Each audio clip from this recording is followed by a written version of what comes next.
আলোচনা পেশ করার জন্য অনুরোধ করছি ঢাকা মহানগরী দক্ষিণের সম্মানিত সেক্রেটারি, কেন্দ্রীয় কর্ম পরিষদের অন্যতম সদস্য, আমাদের সকলের প্রিয় ডক্টর শফিকুল ইসলাম মাসুদ। আমি ডক্টর শফিকুল ইসলাম মাসুদ ভাইকে আলোচনা পেশ করার জন্য অনুরোধ। আসসালামু আলাইকুম ওয়া রাহমাতুল্লাহি ওয়া বারাকাতুহু। আলহামদুলিল্লাহ ওয়াসসালাতু ওয়াসসালামু আলা রাসূলিল্লাহ ওয়া আলা আলিহি ওয়া সাহবিহি আজমাইন। রব্বি ইশরাহ লি সাদরি ওয়া ইয়াসসির লি আমরি ওয়া হুলুল উকদাতাম মিন লিসানি ইয়াফকাহু কওলি। বিসমিল্লাহির রাহমানির রাহিম। ইন্না আ'তাইনাকাল কাউসার ফাসাল্লি লিরাব্বিকা ওয়ানহার ইন্না শানি'আকা হুয়াল আবতার। সাদাকাল্লাহুল আযীম ওয়া সাদাকা রাসূলুহুন নাবিয়্যুল কারীম ওয়া নাহনু আলা যালিকা মিনাশ শাহিদিন আশ-শাকিরিন। শহীদ কাফেলা বাংলাদেশ জামায়াত ইসলামী ঢাকা মহানগরী দক্ষিণের একটি গুরুত্বপূর্ণ জোন, ইসলামী আন্দোলনের দুর্জয় ঘাঁটি হিসাবে খ্যাত, আমাদের বেইজেরিয়া হিসাবে চিহ্নিত ধানমন্ডি জোনের আজকের এই ঈদ উত্তর পবিত্র ঈদুল আজহা ত্যাগ এবং কোরবানির মহিমায় উজ্জীবিত হওয়ার চেতনায় নিজেদেরকে শানিত করার বিশেষ ইবাদত পরবর্তী আমাদের এই ঈদ পুনর্মিলনী এবং ইউনিট সভাপতি সম্মেলনের সম্মানিত সভাপতি, বাংলাদেশ জামায়াত ইসলামী ঢাকা মহানগরী দক্ষিণের সংগ্রামী সহকারী সেক্রেটারি, কেন্দ্রীয় মজলিসে শুরার সম্মানিত সদস্য, আমার একান্ত শ্রদ্ধাভাজন দায়িত্বশীল অ্যাডভোকেট ডক্টর বেলাল উদ্দিন, আজকের অনুষ্ঠানের সম্মানিত পরিচালক, জোনের সম্মানিত সহকারী জোন পরিচালক, ঢাকা মহানগরী দক্ষিণ মজলিস শুরার সম্মানিত সদস্য, আমার শ্রদ্ধাভাজন প্রিয় ভাই জনাব শেখ শরীফ উদ্দিন। ইতিমধ্যে আপনাদের প্রোগ্রামে আমাদের সম্মানিত থানা আমির বৃন্দ যুক্ত হয়েছেন, থানা নায়েবে আমির বৃন্দ, সেক্রেটারি, থানা কর্ম পরিষদ শুরা নেতৃবৃন্দ, সম্মানিত রোকন দায়িত্বশীল ভাইরা, ওয়ার্ড সভাপতি, সেক্রেটারি, ইউনিট সভাপতি এবং সেক্রেটারি দায়িত্বশীল ভাইয়েরা, আল্লাহ সুবহানাহু ওয়া তাআলার দরবারে শুকরিয়া আদায় করি সিজদা অবনত চিত্তে, মস্তক অবনত করে, যে আল্লাহ রাব্বুল আলামিন দয়া করে আমাদেরকে তার দ্বীনের এই কাফেলায় শুধু শামিল করেননি, তার দ্বীন প্রতিষ্ঠার মতো মৌলিক এবং পছন্দনীয় কাজে, আল্লাহ তাআলার সবচেয়ে পছন্দনীয় কাজে আমাদেরকে সম্পৃক্ত হওয়ার তৌফিক দিয়েছেন। যে আল্লাহ তাআলা আমাদেরকে এই কাজের জন্য বাছাই করেছেন, এটা আল্লাহর বাছাই। এটা আমি চাইলে, আপনি চাইলে এটা হতে পারেন না, হতে পারতেন না, আমি হতে পারতাম না। আল্লাহ তাআলা দ্বীনের জন্য আমাদেরকে দয়া করে কবুল করেছেন। আমাদেরকে দুনিয়ার জন্য কবুল করতে পারতেন, শুধুমাত্র আমাদেরকে শুধুমাত্র ব্যবসায়ী করতে পারতেন, আমাদেরকে শুধুমাত্র একজন চাকরিজীবী করতে পারতেন, আমাদেরকে শুধু মানুষ হিসাবেই আমাদেরকে দুনিয়াতে দুনিয়ার কাজে আমাদেরকে ব্যস্ত রাখতে পারতেন। যে আল্লাহ তাআলা সেখান থেকে আমাদেরকে দুনিয়ামুখী তার পরিবর্তে আমাদেরকে দ্বীনমুখী করার সুযোগ করেছেন, আমাদেরকে দুনিয়ামুখী তার পরিবর্তে পরকালমুখী করার সুযোগ করেছেন। আল্লাহ তাআলা আমাদেরকে দুনিয়ার মোহগ্রস্ত করার পরিবর্তে জান্নাতের মোহগ্রস্ত হিসাবেও তৈরি হওয়ার সিদ্ধান্ত নেওয়ার তৌফিক দিয়েছেন। সে আল্লাহ সুবহানাহু ওয়া তাআলার দরবারে সিজদা অবনত চিত্তে, মস্তক অবনত করে সবাই আমরা শুকরিয়া আদায় করি, সকলে বলি আলহামদুলিল্লাহ। সম্মানিত দায়িত্বশীল ভাইয়েরা, আমার নির্দিষ্ট একটি আলোচনা আপনাদের সামনে উল্লেখ করা হয়েছে। আগস্ট এবং সেপ্টেম্বর মাস আমাদের কর্মী গঠন, ইউনিট গঠন, নির্দিষ্ট একটি সময় আমরা ঘোষণা করেছি। ইউনিট গঠন, কর্মী গঠন এই মাসের নির্দিষ্ট একটি আলোচনার শিরোনাম দেওয়া হয়েছে কর্মী গঠন, ইউনিট গঠন মাসে গুরুত্ব এবং আমাদের করণীয়। এই গুরুত্ব এবং করণীয় সম্পর্কে আমি আপনাদের কাছে তিনটি ভাগে আমার আলোচনা উপস্থাপন করতে চাই। অনুরোধ করব একটু ধৈর্য ধরে, আমরা সম্ভব কম সময়ের মধ্যে আলোচনাটাকে কমপ্লিট করতে চাই। আবার আলোচনার প্রয়োজনে, কর্মসূচির প্রয়োজনে কিছু কথা একটু সবর করে আপনাদেরকে শোনারও অনুরোধ করতে চাই। ইনশাআল্লাহ আমরা পারবো তো সবাই। এখন আমাদের সামনে আইডিতে যুক্ত আছেন আমাদের 223 আইডি লাইভে, আমাদের আরো অনেক ভাইরা আছেন। আমি সব ভাইদেরকে অনুরোধ করব আমরা সবাই একসাথে এখান থেকে বিদায় নেব ইনশাআল্লাহ, ইনশাআল্লাহ। কারণ আমরা যেমন নামাজ শুরু করলে ইমামের সাথে সালাম ফিরিয়ে একসাথে বিদায় নিই, ওটা যেমন আল মুমিনুল আমালে ইবাদা, আমরা তো এটাও একটা ইবাদতে শামিল হয়েছি। এখানে আমাদের একজন ইমাম আছেন, একজন দায়িত্বশীল আছেন না? আমরা প্রথমেই ঘোষণা করি আমাদের সভাপতির একটা বক্তব্য আছে। এটাকে আমাদের কোন আলেম বলেন যেটা হচ্ছে সালাম ফিরানো, সভাপতির বক্তব্য। এখন সভাপতির বক্তব্য সালাম ফিরানো, আসসালামু আলাইকুম ওয়া রাহমাতুল্লাহ, আসসালামু আলাইকুম ওয়া রাহমাতুল্লাহ। উনি তো একটা সালাম দেন আমাদের। এই সালাম শুনে আমরা এখান থেকে বিদায় নিতে চাই। নামাজের এই ট্রেনিং কি যেন আমাদের মাথায় আমরা একটু ধারণ করতে পারি যে ইমামের সালাম ফিরানো ছাড়া তো আমাদের থেকে কোনো ছুটি নাই, যে আমার একটু ব্যস্ততা আছে, আমার একটু তাড়াহুড়া আছে, অথবা একটু পরিবারের কাজ আছে, হুজুর যে লম্বা তেলাওয়াত ধরছে এর তো কোনো ঠিক ঠিকানা নাই, হুজুর একটু সূরা কাউসার ধরবে আজকে, অথবা সূরা নাস ধরবে, সূরা ইখলাস ধরবে, তো না তো ধরছে সূরা আশ-শামস বা সূরা আনকাবুত। কেমন কথা হয়ে গেল, আমার এত ব্যস্ততা, এটা একটু উনি মাথায় রাখবে না? এই ইমামদের এই এক সমস্যা। কখন দিন সমালোচনা করেছেন ইমাম শুনে, আপনি কবে সমালোচনা করেছেন? অথবা তার সুরে একটু খারাপ, সুরটা পছন্দ হয়নি আপনার, আপনি তো এটা নিয়ে সমালোচনা করেন নাই। কেন করেন নাই? করেন নাই এই জন্য যে এটা নামাজের হাইসিয়ত নয়।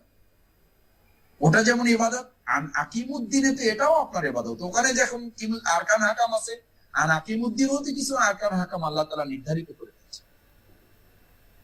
করে দিয়েছে।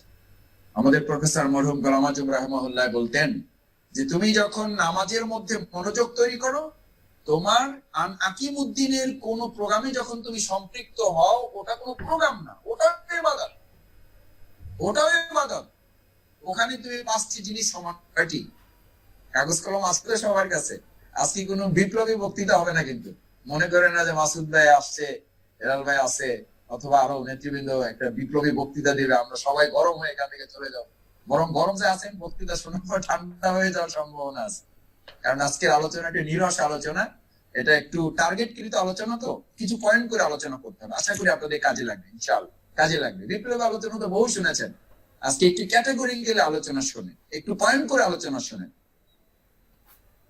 কাজে লাগবে ইনশাআল্লাহ। একটু কাগজ কলম যাদের কাছে আছে মেহরবানি করে একটু নেবেন। 5টি জিনিস সামনে রেখে, এই প্রত্যেকটি কাজ ইমানদারের জন্য ইবাদত। আল মুমিনু কুল্লু আমালি ইবাদত। আপনার তো আলাদা করে দিন এবং দুনিয়া বলতে কিছু নাই, আপনার গোটা নাই দিন। ইমানদারের আবার দুনিয়া কি? একটা দুনিয়ার কাজের কথা বলেন আপনি আমাকে। একেবারে সর্বনিম্ন স্তরে দুনিয়ার কাজ হিসাবে ওয়াশরুম, বাথরুম, সেটা সম্পর্কে কি বলা আছে ইসলামে? নির্দেশনাটা ইসলামের রীতি মেনে, ইসলামের নিয়ম মেনে, রাসূল সাল্লাল্লাহু আলাইহি ওয়াসাল্লামের সুন্নাহ মেনে যদি কেউ ওয়াশরুম ব্যবহার করে, তাহলে ওটাও তার জন্য ইবাদত, তাহলে এর বাইরে দুনিয়ার আর কি কাজ আছে আপনার? যেটা আছে ওটা হারাম, ওইটা দুনিয়ার কাজ। এই জন্য মসজিদে লেখাকে দুনিয়াবি কথা বলা হারাম, এটা ইসলামের নির্দেশনা না।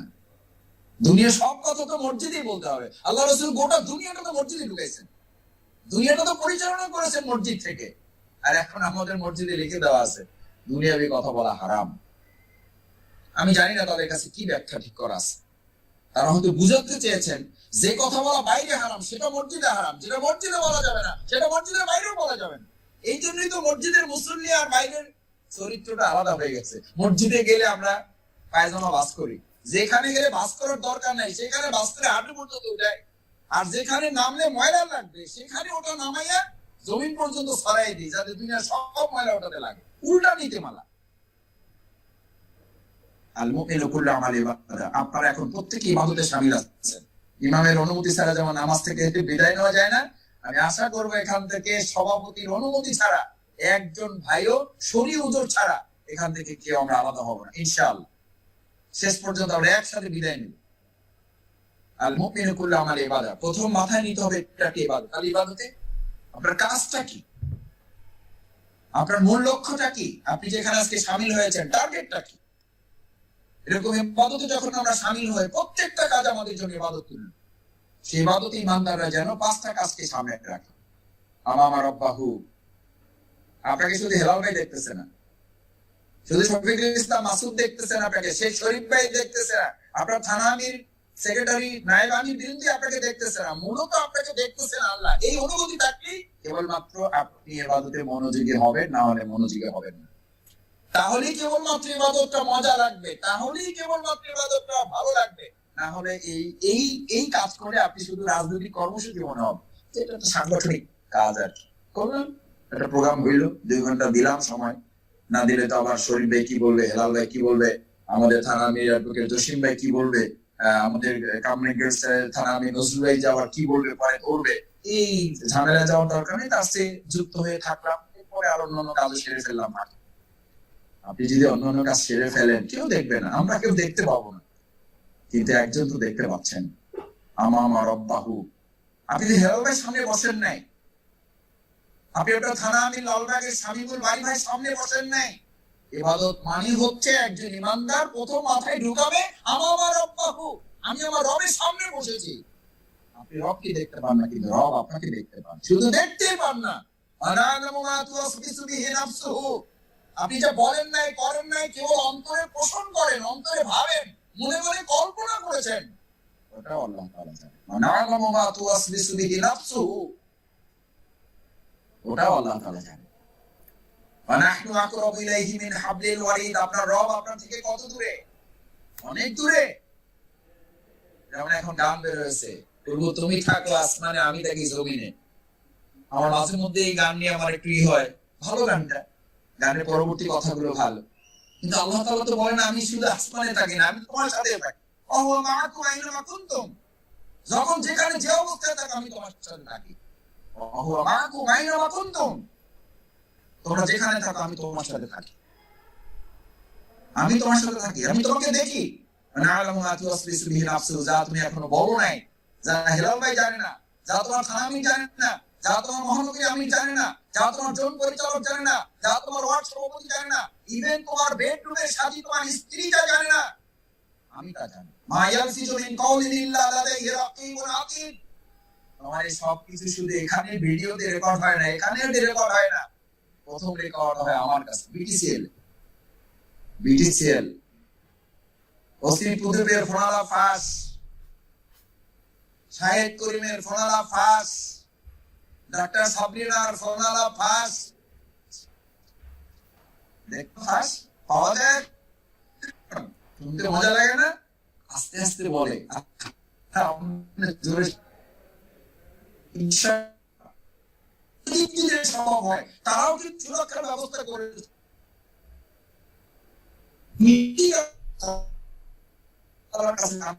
থাকবে না, এটা কেন করে হবে? ইসলামিক স্কলাররা বিজ্ঞান রিসার্চ করে, কোরআন রিসার্চ করে মিলিয়ে দেখেছেন, মা ইয়ালফিজু মিন কাউলিন ইল্লা লাদাইহি রাকীবুন আতীদ, হয় না, আগে পরে পাবলিশ হয়, প্রত্যেকটা কর্মকাণ্ড আগে পাবলিশ হয় না, আগে রেকর্ড হয় তারপর পাবলিশ হয়। এটা না বুঝার কিছু নাই। আপনার কথা আপনাকে যখন ফোন করি, সেন্টার আগে ঢোকে, ওখান থেকে অনুমোদন হয়ে তারপর আমার কানে আসে, আগে রেকর্ড হয় তারপর আমার কানে পাবলিশ হয়। এটা বুঝার জন্য আপনার এই আইসিটি এক্সপার্ট হওয়ার কোনো দরকার নেই, এটা খুব সাধারণ কথা। এই সাধারণ কথাটি আল্লাহ তাআলা বলেছেন, আমামা রব্বাহু, আমি তোমাকে দেখতে পাচ্ছি, আমি তোমাকে দেখতে পাচ্ছি, তুমি এখানে যুক্ত হয়ে আর কি কি করতেছো, এটা তোমার হেলাল ভাই জানতেছে না, এটা শেখ শরীফ ভাই বুঝতেছে না, না আমি তো দেখতেছি, হিসাবটা আমার কাছে হবে, জবাব দিতে তো আমি দেব তোমার কাছে। আমামা রব্বাহু, আমার রব আমার সামনে আছেন। সাহাবায়ে কেরাম জিজ্ঞেস করলেন, ইয়া রাসূলুল্লাহ, কই আমি তো আমার আল্লাহকে দেখতে পাই না? আল্লাহ রাসূল সাল্লাল্লাহু আলাইহি ওয়াসাল্লাম বললেন, আমামা রব্বাহু, এটার ব্যাখ্যা এটা না যে তুমি আল্লাহকে দেখতে পাবা, এটার ব্যাখ্যা হচ্ছে তোমাকে আল্লাহ দেখতে পাচ্ছে, এই অনুভূতি তোমার মধ্যে জাগ্রত রাখা। তাহলে আপনার দিনের কাজে তো আপনার কোনো গাফিলাতি হওয়ার কথা না, নিষ্ক্রিয় হওয়ার কথা না, দুর্বল হওয়ার কথা না, কারণ আপনি সবসময় সদা জাগ্রত থাকবেন। আপনাকে একজন পর্যবেক্ষণ করছেন, আপনার সাথে যদি একজন লোক সবসময় লাগাই দেওয়া হয়, দেখবেন যে আপনার জীবন আচরণটাই বদলে যাবে। শহীদুল ইসলাম মাসুদকে যদি বলা হয় যে আপনার পিছনে এই লোকটা সবসময় থাকবে, ঘুমাবার সময়, খাওয়ার সময়, গোসল করার সময়, বাথরুমে যাওয়ার সময়, তারপরে যা করেন সবকিছুতে উনি আপনার পাশে পাশে থাকবে, দেখবেন যে আপনি সব কাজে একটু আলাদা সতর্ক হয়ে যাবেন না? যাবেন। আর আপনার পাশে এরকম একজনকে সময় অনুভূতি জাগ্রত রাখার জন্য বলা হলো আমামা রব্বাহু। 1 নম্বর পয়েন্ট। 2 নম্বর হচ্ছে, এই কর্মী গঠন, ইউনিট গঠন মাসকে যদি আপনি কার্যকর করতে চান, 2 নম্বর পয়েন্ট মাথায় নেবেন, রাজাহুল মালাকুল মাউত। রাজাহুল মালাকুল মাউত, এই কর্মী গঠন, এই গঠন মাসে আপনার জীবনের শেষ কাজ।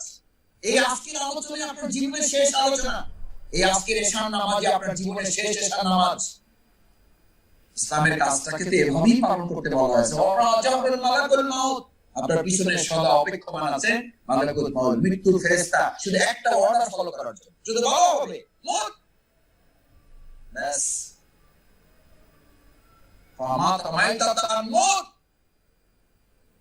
ব্যাস, শেষ, চোখ বন্ধ, কমপ্লিট, আর কিছু করতে পারবেন না। এই সুযোগও পাওয়া যাবে না। কুল্লাকুম মিআদ ইয়াউমিন লা তাস্তাকিরুন আনহু সাআতা ওয়া লা ইস্তাকদিমুন, আপনি না বিলম্ব করতে পারবেন না এটা একটু আগে নিয়ে আসতে পারবেন, কোনটাই করতে পারবেন না। আগে তো পারবেন না, পিছাইতে পারবেন না। কুল্লাকুম মিআদ, এটা নির্দিষ্ট সময় আপনাকে নির্দিষ্ট করে দেওয়া আছে। আলাস সময় কসম খেয়েছেন আল্লাহ তাআলা। এরপরও মানুষ কেন সেই সময়কে কাজে লাগায় না যেটা তার জন্য নির্দিষ্ট করে দেওয়া আছে? এখন ইসলামিক স্কলাররা এটাকে আরো গুরুত্বপূর্ণ ভাবে উল্লেখ করে বলেন যে মানুষ আসলে জীবন নিয়ে পৃথিবীতে আসে নাই, মানুষ মৃত্যুর কাছ থেকে কিছু সময় ধার নিয়ে পৃথিবীতে এসেছে। মৃত্যুই তার অবদারিত ঠিকানা, ওখান থেকে কিছু সময় আমরা ধার করেছি, ধার করে আপনি পৃথিবীতে এসেছেন, আল্লাহ আপনাকে পাঠিয়েছেন, ওটাই গন্তব্য।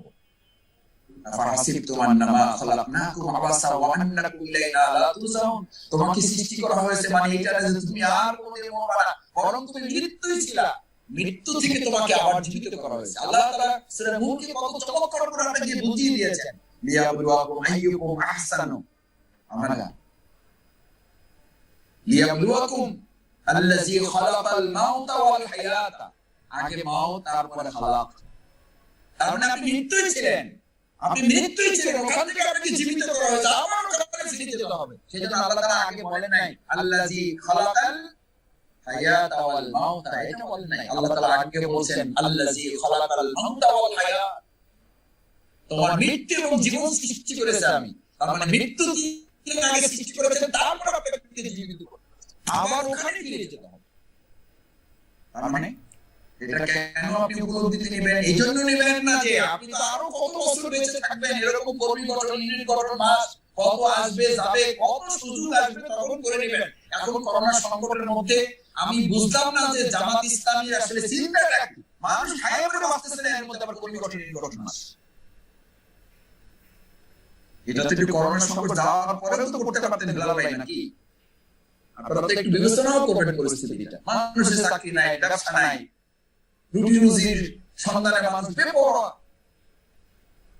মানসিক প্রেশারের মধ্যে আছে, পরিবার নিয়ে, সমাজ নিয়ে, ছেলে নিয়ে, স্ত্রী সন্তান নিয়ে। এই প্রেশানি থেকে মুক্তি পাওয়ার জন্য ইসলামী আন্দোলন, ইসলাম এবং ইসলামী আন্দোলন এইটা থেকে মুক্তির রাস্তা। আপনি প্রেশানি থেকে মুক্তি পেয়ে ইসলামী আন্দোলন করবেন না, কর্মী গঠন করবেন না, ইউনিট গঠন করবেন না, বরং আপনি কর্মী গঠন, ইউনিট গঠন করবেন এইটা থেকে মুক্তির রাস্তা পাওয়ার জন্য। এটা আল্লাহ তাআলা মুক্তির রাস্তা করেছেন, ইট ইজ দ্য হাইওয়ে। এটা শুধু রাস্তা না, এটা রাজপথ। সুতরাং আমাদের স্লোগান বদলাতে হবে, সমস্যা থেকে মুক্তি পেয়ে ইসলামী আন্দোলনে সক্রিয় হওয়া না, ইসলামী আন্দোলনে সক্রিয় হওয়ার মধ্য দিয়ে সমাজ রাস্তা বের করা। আল্লাহর ওয়াদা, ফাইন্না মাআল উসরি ইউসরা, ইন্না মাআল উসরি ইউসরা। আমি ইমানদারদেরকে সংকট দেই, সাথে সম্ভাবনা দেই।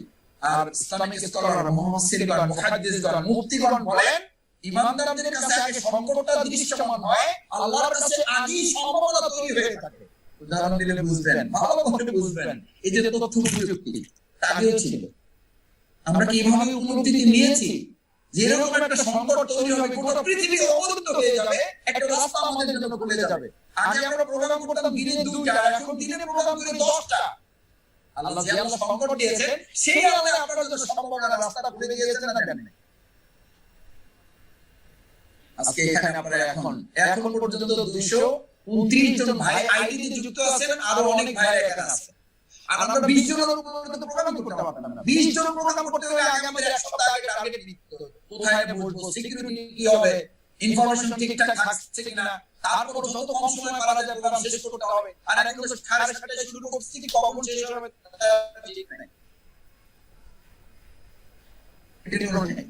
টেনশন নাই, পুলিশ গ্রেফতার করার কোনো ভয় নাই।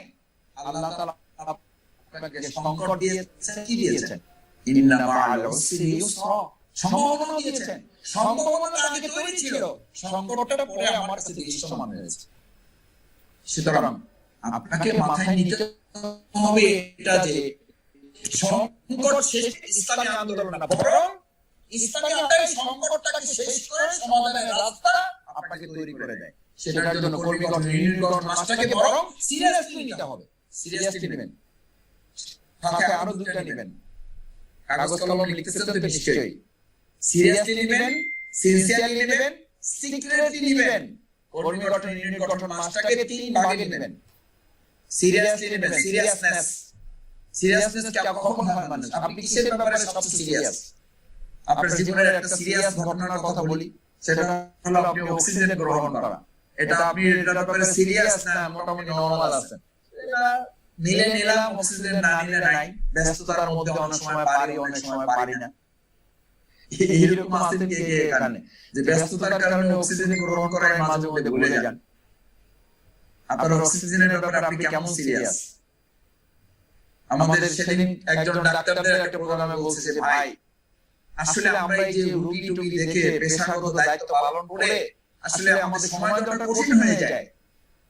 ইভেন আমাদের এমন হয়েছে যে দায়িত্ব পালন করতে গিয়ে আমার এই প্রোগ্রাম করতে গিয়ে আমাদের এক পেশেন্ট মারা গেছে, আমি তাকে দেখার সুযোগ পাই না। আমি বললাম ওখানে সামান্য দায়িত্ব পালনে অবহেলায় কিন্তু রোগী মারা গেছে।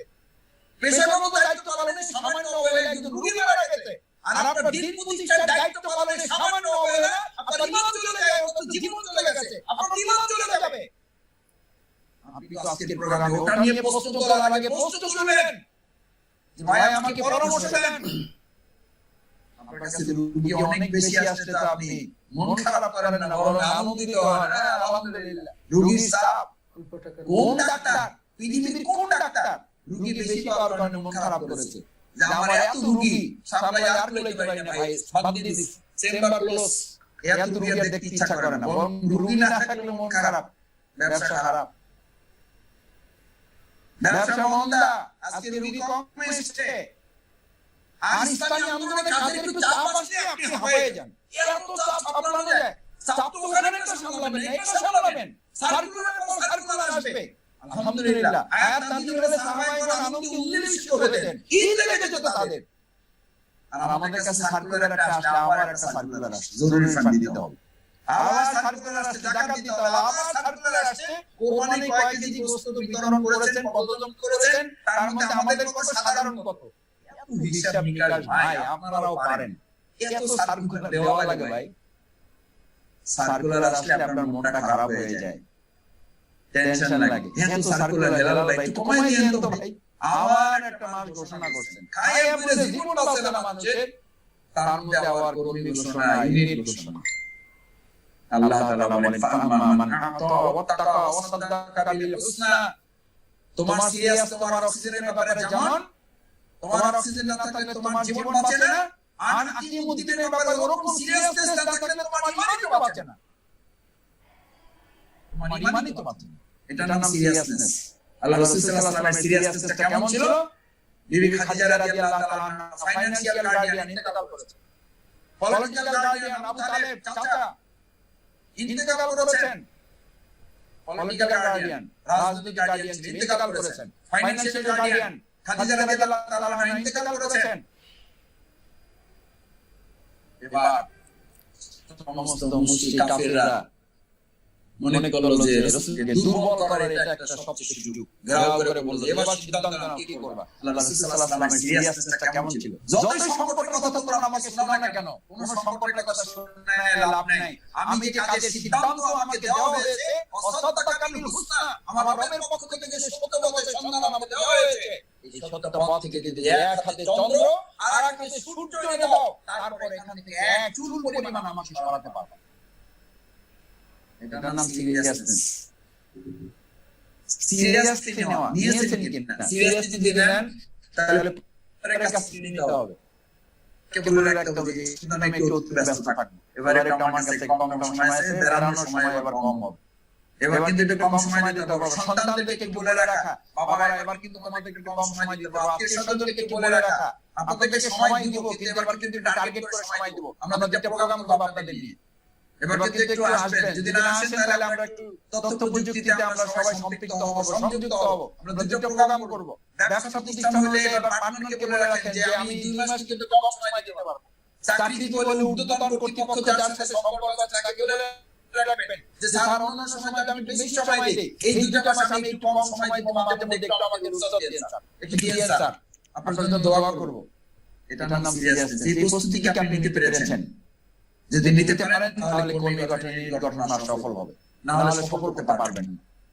কারণ দিনের প্রত্যেকটি কাজে বাধা সৃষ্টি করার জন্য শয়তান তৎপর আছে। হযরত ইব্রাহিম ইসমাঈল আলাইহিস সালামের কুরবানি সফল করতে 3 দফায় 21টা পাথর মারতে হয়েছে। কতটা পাথর? 21টা পাথরে একটা কুরবানি পেশ করতে। আপনার এই 2 মাসের কুরবানি পেশ করতে কতগুলো পাথর পকেটে রেখেছেন? কার পকেটে আছে পাথর দেখি? নাই। হাত তুলেছেন আমাদের কয়েকজন ভাই, আলহামদুলিল্লাহ। সরাসরি প্রোগ্রামে আরো ভালো লাগতে দেখতেছে যে কে কার পকেটে কতগুলো পাথর রেডি করে রেখেছেন। যে কর্মী গঠনের সিদ্ধান্ত নিয়ে শয়তান এসে বলে আরে বাদ দাও। হেলাল ভাই বলছে একটা কথা একবারে ঝাপাই পড়ছে, ঈমানদার খাইয়ে পরে বাঁচার সময় নাই, এখন অতিষ্ঠ জীবন, কখন করোনা সংক্রমণ এসে তোমার জীবন শেষ করে ফেলবে, চাকরি যাইতে অবস্থা, ব্যবসা নাই বললেই চলে, দোকান বন্ধ, স্ত্রী সন্তান মিলে তোমাকে বলতে যে ভবিষ্যৎ কি কেমন তার ঠিক নেই, আর তুমি 10 টাকা গায়ে সামনে প্রোগ্রাম করতেছ। আগে বাঁচার চিন্তা করো, তারপর ইমাম বাইসে থাকলে বাপের নাম। পাথর ঠিক করেছেন? এখানে পাথর এখানে মারতে হবে, এখানে মারতে হবে নিজের স্ত্রী, পাথর মারেন না, বুঝাই বলেন। ওটা পাথর মারা প্রতীকী। নিজের সন্তান, নিজের ব্যবসা, নিজের চাকরি, এগুলো সামনে এসে ব্যারিকেড সৃষ্টি করবে। কে বলেছে তোমাকে এগুলো করতে? যেমন হযরত ইসমাঈলের কানে গিয়ে শয়তান অসওয়াসা দিয়েছে, ইব্রাহিমের কানে অসওয়াসা দিয়েছে, হযরত আলাইহিস সালামের কানে অসওয়াসা দিয়েছে। তুমি জানো না তোমার সন্তানকে জবাই করার জন্য নেওয়া হচ্ছে, ফিরাও তাকে। তার নাম মানসিক প্রস্তুতি গ্রহণ। যেরকম আপনি পাথর পকেটে রেডি রেখে নামবেন না, পাথরের দরকার নাই, কিন্তু মানসিক প্রস্তুতি এগুলো নেবেন। কি কি সংকট হতে পারে, কি কি প্রবলেমের আপনি মধ্যে পড়ে যেতে পারেন, সেগুলো সামনে রাখতে হবে, এই চ্যালেঞ্জগুলো সামনে রাখতে হবে। আপনার পিছনে যে মালাকুল মউত দণ্ডমান, আর সময় কসম, আপনি সবচেয়ে বেশি এই শব্দটি উচ্চারণ করবেন। মাস শেষ হয়ে যাবে, একই কথা বলবেন, আরেকটু যদি সময় পেতাম। পরীক্ষার হল থেকে বের হয়ে সব ছাত্র এই একই কথা বলে, ভালো ছাত্র বলে, খারাপ ছাত্র বলে।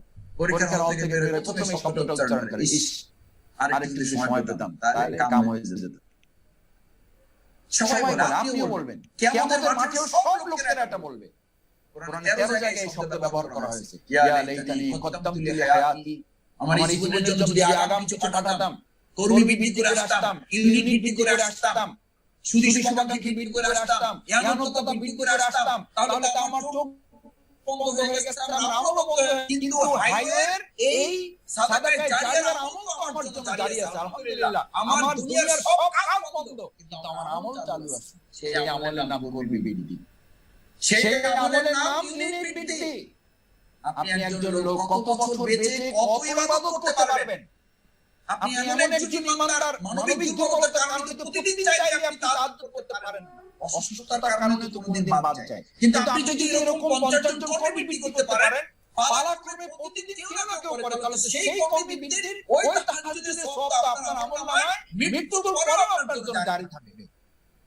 তাহলে এটা তাহাজ্জুদের চেয়ে বেশি গুরুত্বপূর্ণ।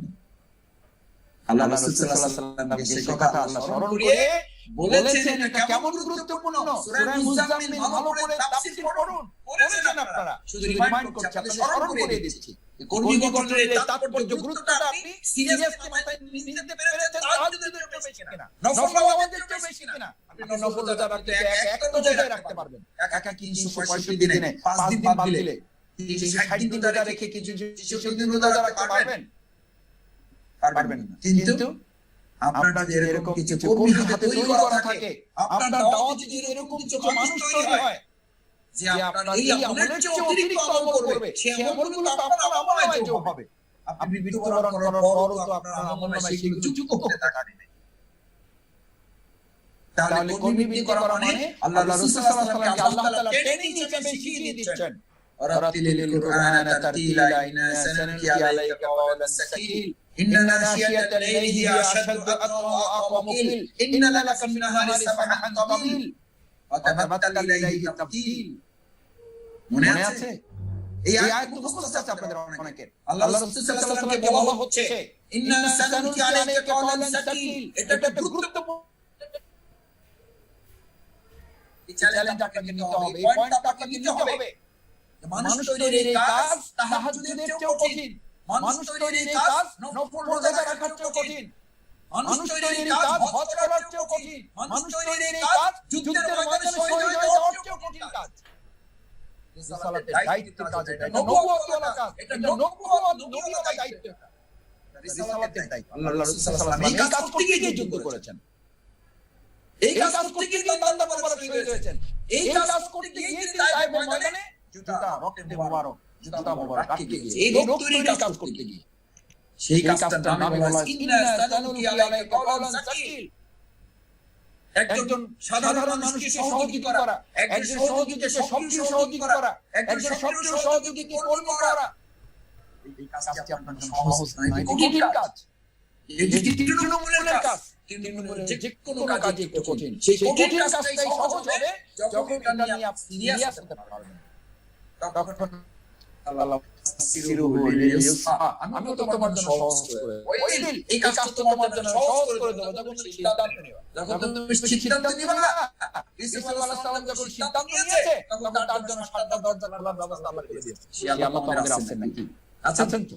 কি একটা সংকট, কি একটা সমস্যা, যদি সিদ্ধান্ত নিতে পারেন, যদি মজবুতভাবে এটাকে ধারণ করতে পারেন, নিজের মাথায় এটা ঢুকাতে পারেন যে আমার কর্মী মিটিং সক্রিয় 10 জন টার্গেট দেব, কমপক্ষে 5 জন আমি করব ডু অর ডাই, করব নালে মরব, করব নালে মরব মানে শাহাদাতের তামান্না, এটা নাম শাহাদাতের তামান্না। এটা করতে গিয়ে যদি জীবন বাজি রাখা হয় তবে আমি জীবন বাজি রাখব, ওটার নাম কুরবানি। ওখানে যেমন পশু কুরবানি দিয়েছেন, এখানে ঘামের কুরবানি। ওই পশু কুরবানি থেকে যদি ঘামের কুরবানি ট্রেনিং না নিতে পারেন তাহলে আপনার ওই গরু কুরবানি, ছাগল কুরবানি, উট দুম্বার কুরবানি আল্লাহর কিছু যায় আসে না, আল্লাহর কিছু যায় আসে না। লাইয়ানা আল্লাহু লুহুহা ওয়ালা দিমাহুহা ওয়ালাকিন ইয়ানালুহু তাকওয়া মিনকুম। গরু কুরবানি করো নাই, তুমি তো আসলে কুরবানি করছো তোমার পাশবিকতা, এনিমালিটি, পশুত্ববোধ আছে তোমার মধ্যে একটা, যে পশুত্ববোধ তোমাকে দিনের কাজে বাধা সৃষ্টি করত, নৈতিকতার এই কাজ তোমাকে বাধাগ্রস্ত করত, দিনের কাজ তোমাকে বাধাগ্রস্ত করত, আল্লাহমুখী করতে তোমাকে বাধাগ্রস্ত করত। পাথর মেরে জবাই করে শেষ, এবার তোমার নৈতিকতা বোধ দিয়ে তোমার পরিচালিত হওয়ার পালা। এবং এখন তোমার ঘামের কুরবানি, ময়দানে ঘামের কুরবানি। আল্লাহর রাসূলকে বলা হলো চোখের কুরবানি শেষ করে চোখের পানি ঝরিয়েছে রাতের বেলা, نصفه وانقص منه قليلا أو زد عليه ورتل القرآن ترتيل إنا سنلقي عليك قولا ثقيلا। এবার তোমাকে একটা কঠিন গুরুত্বপূর্ণ দায়িত্ব পালন করতে, ইন্না লাকা ফিন নাহারি সাবহান তাবিল, দিনের বেলা তুমি ময়দানে বেরিয়ে পড়ো। এবার তোমাকে ঘামের কুরবানি ধরাতে হবে, চোখের কুরবানি, চোখের পানি কুরবানি, নামাজের সাথে সম্পর্ক হয়ে গেছে, এবার ময়দানের সাথে সম্পর্ক তৈরি করো। যে জায়নামাজের দুটো ব্যক্তি ময়দানের সাথে সম্পর্ক তৈরি করে না, তার জায়নামাজের সাথে সম্পর্ক আল্লাহর কিছু যায় আসে না। জায়নামাজের সাথে সম্পর্ক তৈরি করতে বলা হয়েছে ময়দানের সাথে সম্পর্ক তৈরি করার জন্য। যে জায়নামাজের সম্পর্ক ময়দানের সাথে সম্পর্ক তৈরি করে না, ওই জায়নামাজের সম্পর্ক আল্লাহর কিছু যায় আসে না। এইজন্য আল্লাহ তাআলা বলেন সারা রাত ধরে তাহাজ্জুদ করবা আর দিনের বেলা খালি ঘুমাবা আর নামাজ পড়বা, এর জন্য তো তাহাজ্জুদ দেই নেই তোমার। তাহাজ্জুদ দিয়েছি দিনের বেলা কঠিন কাজটা সম্পন্ন করতে তুমি যাতে সাহস হিম্মত পরিশ্রম নিয়ে ময়দান মোকাবেলায় নিজেকে তৎপর রাখতে পারো, কোনো সমস্যা যেন তোমাকে আটকে দিতে না পারে, ওটার জন্য তাহাজ্জুদ দিয়েছি। ওটা ট্রেনিং প্রোগ্রাম, কঠিন প্রশিক্ষণ, সহজ যুদ্ধ।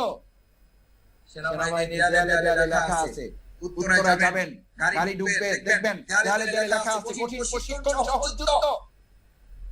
প্রশিক্ষণটা কঠিন, যুদ্ধটা সহজ হবে। আর আমাদের প্রশিক্ষণটাও দুর্বল, যুদ্ধটা কঠিন হয়ে যায়। আপনি যদি ট্রেনিংটা ঠিক মতো নিতে পারেন তাহলে যুদ্ধটা সহজ হয়ে যাবে, লোক তৈরিটা আপনার সহজ হয়ে যাবে। সেজন্য সিরিয়াসলি নেওয়া, সিনসিয়ারলি নেওয়া, সিরিয়াস মাথায় নিতে হবে। সিনসিয়ারলি, প্রথম সিরিয়াসলি বলেছি, সিনসিয়ারলি বলেছি, সিনসিয়ারলি আন্তরিকতা, দরদ, ভালোবাসা দিয়ে। এখন সবচেয়ে বড় চ্যালেঞ্জ হলো আমাদের অনেক ভাই ব্যবসা নাই, অনেক ভাই চাকরি নাই, অনেক ভাই পারিবারিকভাবে বিভিন্ন বিষণ্ণতায় ভুগছেন, স্ত্রী সন্তান পুত্র পরিজন নিয়ে নানান বিপদ আপদের মধ্যে আছেন। আপনি একটু দরদ ভরা মন নিয়ে তাদের সাথে মিশবেন, কথা বলবেন, তাদের দুঃখ দুঃখ বোঝার চেষ্টা করবেন। খালি এই যে বলেন ভাই রিপোর্ট দিয়ে গেলাম, রাখা শুরু করেন, ঠিক আছে, খুবই ভালো, কর্মী হওয়া খুব সবের কাজ। আপনি কইলে আমার খুব লাভ, আর আমার টার্গেট মধ্যে দেওয়া হয়েছে, তা না হলে আমি সভাপতি আমাদের জবাব দিয়েছে, আপনি কর্মী হওয়া বুঝছেন, কর্মী হয়ে যাবে, ঠিক আছে ভাই, রিপোর্টটা দিয়ে গেলাম, রাখবেন কিন্তু এখন। আপনি খোঁজও নিলেন না, তার পরিবারের 3 দিন ধরে খাবার চলতেছে না, চাকরি আছে নাই, সে মনে ভাবতেছে এই যে আমাদের এক সমস্যা, এই যে আমাদের এক সমস্যা, দেখা হইলে কর্মী হন, ভ্রমণ হন, জান্নাতে চলে যান। আরে ভাই আমার একটু খোঁজ খবর নেন, আল্লাহ রাসূল সাল্লাল্লাহু খোঁজ দেওয়ার সাথে পেটের খোঁজটা নিতেন, পেটের খোঁজটা নিতেন, পাশে কি দিতেন,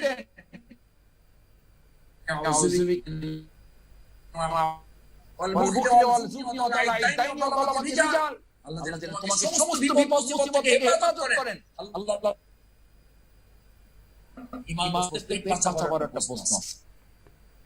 তার মানে আপনি দায়িত্ব নিন, তা বলা হয় নাই। আপনি তার সহানুভূতিশীল হবেন, সিনসিয়ার হবেন, আন্তরিকতা, দরদপূর্ণ হবেন, ভালোবাসায় পরিপূর্ণ হবে আপনার দাওয়াতটা, ভালোবাসায় পরিপূর্ণ হবে আপনার দাওয়াতটা। সে বুঝবে আপনি শুধু তার জান্নাতের নিশ্চয়তা দেওয়ার জন্য আসেন নাই, আপনি শুধু তাকে জান্নাত দান করার জন্য আসেন নাই, দুনিয়ার একজন শুভাকাঙ্ক্ষী হিসেবে আপনি এসেছেন। আমা আরসালনাকা ইলা রাহমাতাল লিল আলামিন।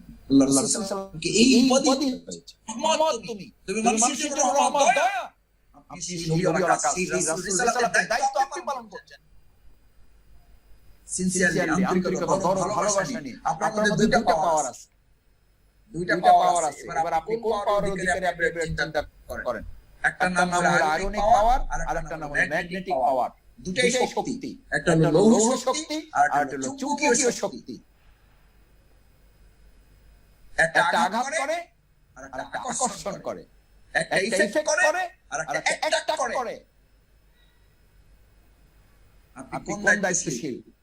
আয়রনিক পাওয়ার, এটাও পাওয়ার, এটা হলো অর্ডার করা। কর্মী হন, কর্মী হওয়া ভালো, কোরআনে লেখা আছে, হাদিসে পড়েন নাই? আরে ভাই আপনি কি শিবির করতেন, এখন এরকম কেন আপনারা? কোন শিবির ভাই আপনারা? বুঝলাম না এই সব শিবিরগুলো কি শিবির? আমরা তো এরকম শিবির ছিলাম না ভাই। আপনি এরকম বুঝের পাঁচটা কথা মানে কুরআনের মতো করে আমি বলে দিয়ে চলে আসলাম, জিহ্বা মানে চাল নরম করে আপনি ডাইরেক্ট হিট করে দিয়ে কথা বলে চলে আসেন। কর্মী হবে না, বরং আপনার আমার সম্পর্কে ইসলামী আন্দোলনে আরো নেতিবাচক ধারণা তৈরি হবে, নেতিবাচক ধারণা তৈরি হবে। যেহেতু আন্দোলনে কেমন দায়িত্বশীল, এটার নাম হচ্ছে আয়রনিক পাওয়ার, লৌহ শক্তি। এটা অ্যাটাক করে, অ্যাটাক করে, অ্যাট্রাক্ট করে, একটা আঘাত করে, আকর্ষণ করে। আপনাকে আকর্ষণীয় শক্তির অধিকারী হয়ে ময়দানে ভূমিকা পালন করতে হবে, তাহলে কর্মী গঠন হবে, তাহলে লিড গঠন হবে। এটার নাম সিনসিয়ারলি নিতে হবে, দরদ ভরা ভালোবাসা নিয়ে, মন নিয়ে। তারপরে আমাদের ভাইদের কাছে যেতে হবে, তাদের দুঃখ দশা অনুভূতি করতে হবে। আপনি সব দুঃখ দশা বোঝাতে পারবেন না, কিন্তু নাম ধরে দোয়া করতে পারবেন, দোয়া করতে পারবেন। ওটা হলো সিক্রেটলি। খালি বাইরে প্রোগ্রাম করলে আপনার বেড়ে যাবে না, শুধু সভাপতি সম্মেলন করলে আমাদের গঠন হয়ে যাবে না। সিক্রেটলি গোপনে আল্লাহর কাছে চোখের পানি ফেলে নাম ধরে দোয়া করতে হবে। এটার নাম সিক্রেটলি। Seriously, sincerely, secretly. আগের দুটো প্রকাশ্যে, পরেরটা গোপনে। গোপন পাপ মানুষকে শেষ করে, গোপন ইবাদত মানুষকে সর্বোচ্চ আসনে অধিষ্ঠিত করে। দুটোই মানুষের সর্বোচ্চ আসন, ওটা সর্বোচ্চ ধ্বংস, এটা সর্বোচ্চ আসন। গোপন ইবাদত, গোপনে নাম ধরে আল্লাহর কাছে সাহায্য চাওয়া। আল্লাহ আমি ধানমন্ডির অমুক এলাকাটাকে নিজ হিসাবে করার টার্গেট নিয়েছি। আল্লাহ দয়া করেন, আল্লাহ সাহায্য করেন। আমার এলাকাটা ইসলামের দুর্গ হিসাবে আমি তৈরি করতে চাই, ওটা ইউনিট বানাতে চাই। আমি সাদাকায় জারিয়ার হাইওয়ে তৈরি করতে চাই। দয়া করুন আল্লাহ আমার এই কাজটাকে আপনি মিনিট করে দেন। আমি তো পারছি না আল্লাহ, আমার সাহায্য করেন। আমার চেষ্টা যেখান থেকে শেষ সেখান থেকে আপনার সাহায্য শুরু। আপনার সাহায্য চাই আল্লাহ, আপনি সাহায্য করেন। আপনি 5 ওয়াক্ত নামাজে 5 জন কর্মী সহযোগী নাম ঠিক করেন। আজকে 10 তারিখ যাচ্ছে, 10 তারিখ যাচ্ছে, হাত তোলার দরকার নেই। মনে মনে নামাজ শেষ করে ফরজ নামাজের পর দোয়া কবুল হয়, রাতের দোয়া কবুল হয়। যে সমস্ত দোয়াগুলো তো কবুল হয়, সব সময় দোয়া কবুল হয়। তারপরে স্পেসিফিক কিছু সময় তো নির্ধারিত করা আছে। ফরজ নামাজ শেষ, সালাম ফিরিয়েছেন, হাত তুলে বলতে পারেন, হাত তুলে বলতে পারেন আল্লাহ আমার হাজারীবাগ দক্ষিণ এত নম্বর ওয়ার্ডের আব্দুল করিম নামের যে চিপচিপে মানুষ, সবচেয়ে প্রভাবশালী ব্যক্তিত্ব, তার কাছে আমি দাওয়াত করতে বই তাকে দিয়েছি, ফোন দিয়ে তাকে বলেছি, ভাই আপনি ইসলামী আন্দোলনে শামিল হবেন, এখন থেকে অগ্রসর হবেন। আল্লাহ তার অন্তরটা পরিবর্তন করে দেন। ইয়া মুকাল্লিবাল কুলুব সাব্বিত আলা দীনিক। নাম ধরে আপনি আল্লাহর কাছে 5 ওয়াক্ত নামাজে 5 জনের নাম করেছেন। আজকে 10 তারিখ পর্যন্ত কে কোন ওয়াক্ত নামাজে কার কতজন সক্রিয় সহযোগী নাম করে আল্লাহর কাছে সাহায্য চেয়েছেন। সিক্রেটলি আপনার গোপন ইবাদত, আপনার প্রকৃত মর্যাদা, আপনার প্রকৃত টার্গেট বাস্তবায়ন আপনাকে সাহায্য করবে, আপনার লক্ষ্য অর্জনে সাহায্য করবে। কারণ মানুষ তন্ত্র পরিবর্তন করে কাউকে বানানো, তার থেকে সক্রিয় করা, তার থেকে কর্মী বানানো, তার থেকে রোপণ প্রাপ্তি করা, তার থেকে রোপণ করা, এটা আপনার মালিকানা না। আল্লাহ রাসূল সাল্লাল্লাহু আলাইহি ওয়াসাল্লাম কি মালিকানা দেওয়া হয় নাই। আপনি কে, আমি কে? কুল ইন্নী লা আমলিকু লাকুম দাররা ওয়ালা রাশাদা। আল্লাহ রাসূল সাল্লাল্লাহু আলাইহি ওয়াসাল্লাম বলেন, মুহাম্মদ সাল্লাল্লাহু আলাইহি ওয়াসাল্লাম কুল, আপনি তাদেরকে বলেন, কুল ইন্নী লা আমলিক, আমার কোনো ক্ষমতা নাই, কোনো পাওয়ার আমার নাই, লাকুম দাররা ওয়ালা রাশাদা, আমি না মানুষকে গোমরাহ করতে পারি, না মানুষকে আমি হিদায়াত দিতে পারি। দুটোর কোনো ক্ষমতা আমার নাই। আমি শুধু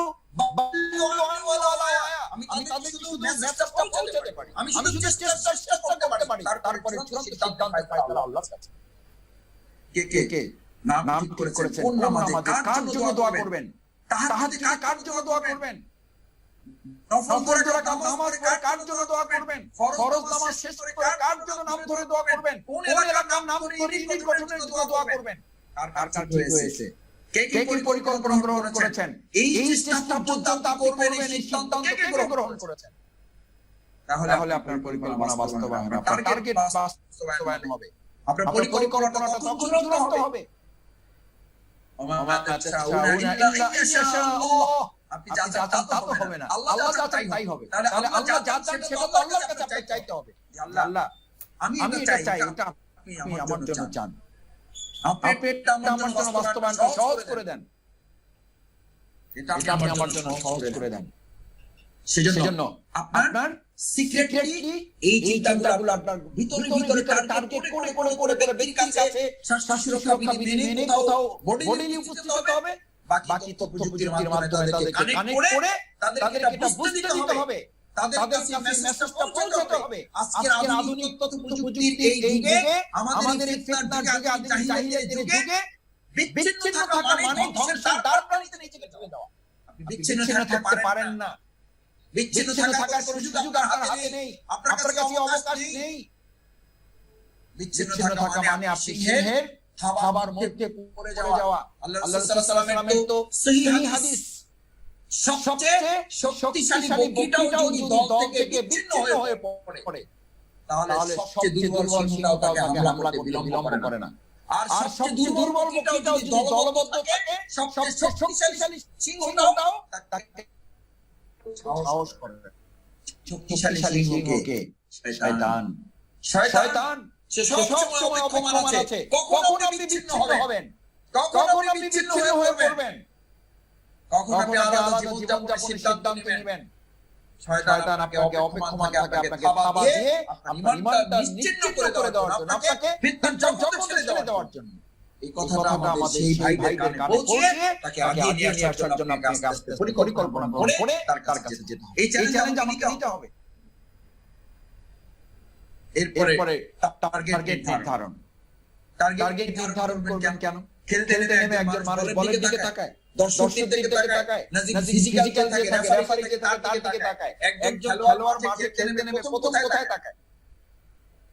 প্রথম তার লক্ষ্যটা কোথায় থাকে? তার চোখটা বারবার কোন দিকে দৌড়ায়? তার মনোযোগটা কোথায় ধাবিত থাকে? আমাদের একটা কথা আমরা প্রায় মাঝে মধ্যে বলে থাকি, খেলা খুব ভালো হয়েছে, গোল হয় নাই। গোল শূন্য ভালো খেলা।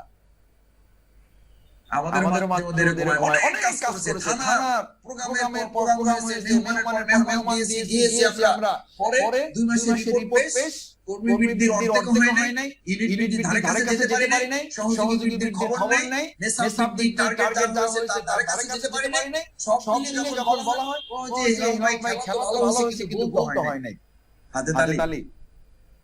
মানে আলহামদুলিল্লাহ বলবেন, যা হয়েছে তার জন্য আলহামদুলিল্লাহ। কিন্তু আপনাকে দেখতে হবে আপনি টার্গেট অ্যাচিভমেন্ট ওরিয়েন্টেড কাজগুলো আমরা করতে পেরেছি কিনা, আপনার কাজগুলো টার্গেট ওরিয়েন্টেড হয়েছে কিনা।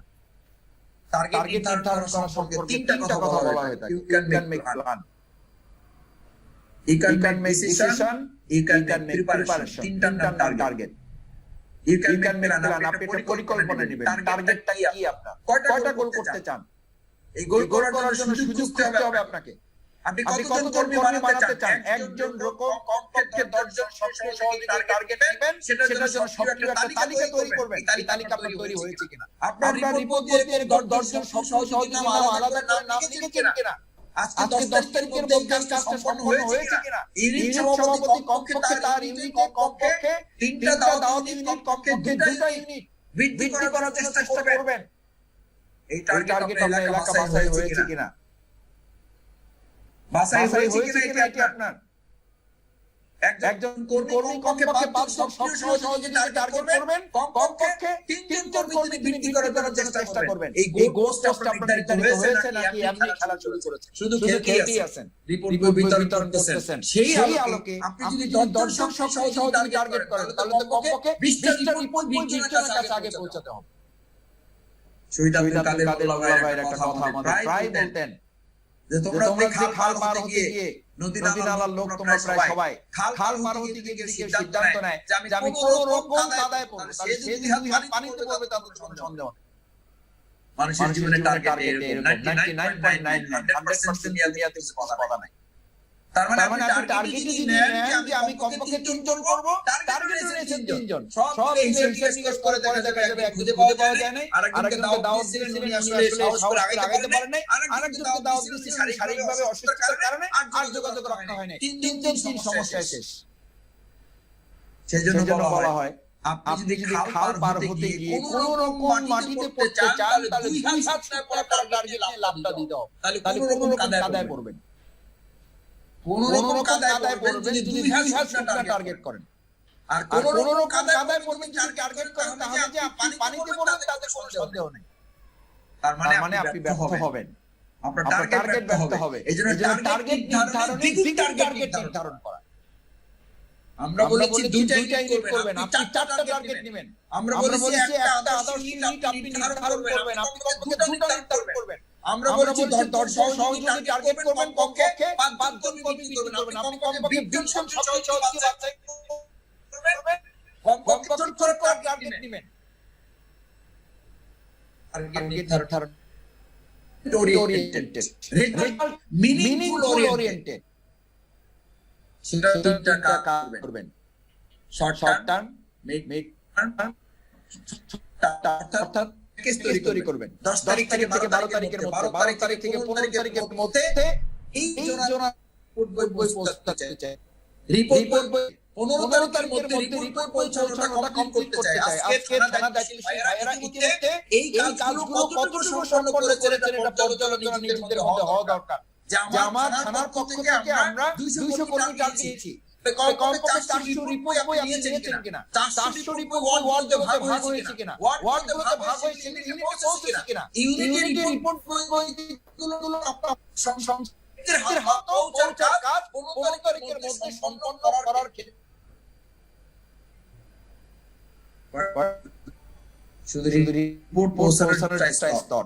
প্রথম কালেকশন করবে, থানা ওয়ার্ড গুলো ভাগ করে দিবে, ওয়ার্ড ইউনিটগুলোকে ভাগ করে দেবে, ইউনিট তার কর্মীদেরকে ভাগ করে দেবে, কর্মীরা এটা সংশ্লিষ্ট সহযোগীদের হাতে 15 তারিখের মধ্যে পৌঁছে দেবে, 5 নম্বর পর্যন্ত 5টা স্তর আপনাকে, আপনি নেওয়া, ওয়ার্ড নেওয়া, ইউনিট নেওয়া, কর্মী নেওয়া, সংশ্লিষ্ট জনগণের হাতে সেটা পৌঁছানো, নিশ্চিত করা। পৌঁছানোটা নিশ্চিত হলো না, আগের টাকা সব ঠিকঠাক মতো হচ্ছে, সফল না ব্যর্থ। ছোট সময় হাই স্কুল প্রাইমারিতে লাঠি খেলা দেখেছেন? লাঠি দৌড় না, আপনারা কেউ কাঠি দৌড় বলেন, ওটা কাঠি দৌড় দেখেছেন না? প্রথম 3 জন দৌড়াইয়া সমানে ফার্স্ট, শেষে গিয়ে উনি ওখানে দৌড় করে পড়ে গেছে, এত জোরে দৌড়তেছে যে সে আর দৌড়াতে পারে নাই। চতুর্থ নম্বরে উনি বসে গেছে ওখানে, ফার্স্ট না সেকেন্ড, লাস্ট অ্যাচিভমেন্টের জায়গায় গিয়ে উনি বসে গেছেন, লাভ হবে না। আপনাকে দায়িত্বশীল দেখতে হবে, ইউনিট সভাপতি হিসেবে দেখতে হবে, ওয়ার্ড সভাপতি হিসেবে দেখতে হবে, থানা কর্মচারী সদস্য হিসেবে মনিটরিং করতে হবে, তত্ত্বাবধান করতে হবে, ফলো আপ করতে হবে, রিপোর্টটা যাদের হাতে পৌঁছার কথা শেষ পর্যন্ত তাদের হাতে বইটা পৌঁছেছে কিনা। তাহলে এটার নাম রেজাল্ট ওরিয়েন্টেড কাজ, মিনিংফুল ওরিয়েন্টেড কাজ, টার্গেট ওরিয়েন্টেড কাজ, অ্যাচিভমেন্ট ওরিয়েন্টেড কাজ। তাহলে আপনার অ্যাচিভমেন্ট হবে। এটা হলো লং টার্ম একটা প্ল্যান করবেন, 15 তারিখের মধ্যে পৌঁছানো, 20 তারিখের মধ্যে খোঁজ নিশ্চিত করা, হ্যাঁ পৌঁছেছে। মিড টার্ম, লং টার্ম হচ্ছে 25 থেকে 30 তারিখের মধ্যে একটা গ্রুপ করে ফেলা, যেদেরকে আমরা কর্মী হিসেবে ঘোষণা করব। এই কর্মীদেরকে টার্গেট করে তাদের রেশিও অনুযায়ী 5টা জায়গা আমরা দাওয়াত ইউনিট আছে, ওখানে লোকদেরকে সেট করে ওই 5টা দাওয়াত ইউনিট আগে থেকে ছিল, এগুলোকে আমরা ইউনিট ঘোষণা করে দেব। একই সাথে কর্মীও বাড়বে, ইউনিটও বাড়বে। পরিকল্পনার উপরে ডিপেন্ড করবে। বাস্তবায়নের স্বতঃস্ফূর্ত উদ্যোগী ভূমিকার উপরে নির্ভর করবে, আপনার প্রেশারের উপর নির্ভর করবে। আপনার চোখ কান খোলা রেখে এই কাজটাকে আপনি গুরুত্বের সাথে নিতে পেরেছেন কিনা তার উপরে ডিপেন্ড করবে। এবার আলাদা করে আর 4টা কাজ লিখবেন। এই কর্মী গঠনে আপনাকে আলাদা করে 4টা কাজ। নাম্বার 1, প্রথম আপনি মাথায় নেবেন এই কাজগুলো সম্পন্ন করার জন্য ফার্স্ট সার্চিং করা, খোঁজা আমাদের নিষ্ক্রিয়, দুর্বল, সাবেক ছাত্র ভাইরা কে কোথায় পড়ে আছে, বিগত 12, 14, 15 বছরে আমাদের ডিসকানেক্ট হয়ে আছে, কানেক্ট করা, তাকে প্রথম সার্চিং করা, খুঁজে বের করা কোথায় দুর্বল হয়ে পড়ে আছে। আমাদের মধ্যে একটা কনফিউশন আছে, ভাই একই রকম কতবার ঘোষণা করব, আমাদের যা আছে সেই সামলাইতে পারে। আপনি সামলাইতে পারা না পারার তো প্রশ্ন হইল, যারা আছে তারা যদি দুর্বল হয়ে থাকে, সেই দুর্বল ভাইকে ডেকে আবার তাকে রিপোর্ট দেওয়া, আবার তাকে আনুগত্যের ওয়াদা নেওয়া, আবার তাকে একটা ইউনিটে সম্পৃক্ত করে তাকে ঘোষণা করবে না। আপনি আবার কর্মী, এটাতে আপনার ঈমান দুর্বল হবে না, বরং তার ঈমান দুর্বল ছিল, ওটাকে মজবুত করার কারণে আপনি সওয়াবেরই অধিকারী হবেন। আমরা তো সংখ্যার হিসাব আপনার কাছ থেকে নিচ্ছি, আল্লাহ আপনার কাছে সংখ্যার হিসাব দিবেন। আল্লাহ দেখবেন আপনি তার দিন প্রতিষ্ঠার কাজে কতজন লোককে নিষ্ক্রিয় থেকে সক্রিয় করতে পেরেছেন। এটা মধ্যে আমার কনফিউশনে ভোগার কারণ নাই। কোরআনে তো আয়াত আছে এরকম, ইয়া আইয়ুহাল্লাযীনা আমানু, আমাদের শহীদ মাওলানা মতিউর রহমান নিজে বলতেন, ইসলামী আন্দোলনের রোকন ছাড়া বাকি সহযোগী আর কর্মী হিসাবের ক্ষেত্রে কোনো লিমিটেশন নাই। এটা কয়েকবার হইতে পারে, মানুষের সংগঠন তো এটা কয়েকবার হইতে পারে, একজন কর্মী বহুবার হইতে পারে, আবার বহু লোক কোনো কর্মী ঘোষণা ছাড়াই জামাতের আমির হয়ে গেছে। আমি জামাতের এখন মহানগরী সেক্রেটারি, আমি জামাতের কর্মী হয়েছি কোন জায়গায় আমার মনে পড়তেছে না, কবে ঘোষণা হয়েছে আমার মনে পড়তেছে না। শিবিরে তো হয়েই নাই, কর্মী হয়েছে কেমনে? শাহাদ তৌহিদ বয়সের আলোচনা অনুষ্ঠান, আমার তেলাওয়াতে নাম ঘোষণা হয়েছে, আমি তখন শিবির শুরু করে নেই ঠিক মতো, ক্লাস 8 এ পড়ি, তেলাওয়াত ভালো করতে পারতাম, মাদ্রাসার ছাত্র, আলোচনা অনুষ্ঠানে থানা উপজেলা শিবিরের সভাপতি নাম ঘোষণা করছে। আজকের এই কর্মী সম্মেলনে আমাদের সামনে কোরআনে হাকিম থেকে তেলাওয়াত করবেন বাংলাদেশ ইসলামী ছাত্র শিবিরের বিশিষ্ট কর্মী শফিকুল ইসলাম মাসুদ। আমার তেলাওয়াত করা ছিল হাসরের 3 অংশ, আমি গিয়ে সূরা আসর তেলাওয়াত করে কোনো রকম ধামাইতে চলে আসি। আমি আসার পরে প্রোগ্রাম শেষ করে আমার উপজেলা সভাপতি বলছে, আরে মাসুদ ভাই আপনি ভালো তেলাওয়াত করেন, আপনারা তেলাওয়াত দিয়ে আপনারা দিলাম, আপনি সূরা আসর পড়ে এই তেলাওয়াত শেষ করে আসবেন। আমি বললাম, ভাই আমারে যে আপনি কর্মী ঘোষণা দিয়েছেন, আমি এটা জানিও না, আমাকে কেমনে আপনি কর্মী ঘোষণা দিলেন লোকের সামনে? ভাই আপনার মতো তো আবার কি আপনি গোসল হইছে বাস এখান থেকে আপনি করবেন আলহামদুলিল্লাহ আমি তো রিপোর্ট নাই আমি দেই না দেই ঠিক নাই বসিতে আলহামদুলিল্লাহ ঘোষণা হয়ে গেছে এখন থেকে আপনি করবেন আমরা তো সেই কর্মী আলহামদুলিল্লাহ আছি তো এখন আপনাদের সাথে আবার বহু কর্মী খুব আয়োজন করে ঘোষণা হয়েছে এক সপ্তাহ পর খোঁজ দেয় এক মাস পরে খোঁজ দেয় হতেই পারে মানুষের সংকট এইটা নিয়ে আপনি কনফিউশনে ভোগার কোনো কারণ নাই যে কতবার হলো কেন হলো তার মূল কথা হলো এটা না যে আমরা এই একই লোককে বারবার ঘোষণা করব এটা হয়ে যেতে পারে 100 জনের মধ্যে এরকম 5 জন হতে পারে 100 জনের মধ্যে এরকম 10 জন হতে পারে এটা তো ওই আয়াতের মধ্যে পড়বে ইয়া আইয়ুহাল্লাযিনা আমানু আমিনু হে ইমানদারগণ আমার ঈমান আনো হে দুর্বল কর্মী আমার কর্মী হও ওই তাফসীরে যেমন উল্লেখ করা হয় ওই ঈমানদারদেরকে এটা বলা হয়েছে যে ঈমানদাররা ঈমান আছে কিন্তু ঈমানটা একটু দুর্বল হয়ে গেছে তাদের ঈমানটাকে একটু মজবুত করার জন্য আল্লাহ তাআলা আহ্বান জানিয়েছে আল্লাহ জানালে আপনারা আহ্বান জানাইতে অসুবিধা কি এটার নাম হলো সার্চিং করা খুঁজে বের করবে কে কোথায় পড়ে আছে দুর্বল অবস্থায় নিষ্ক্রিয়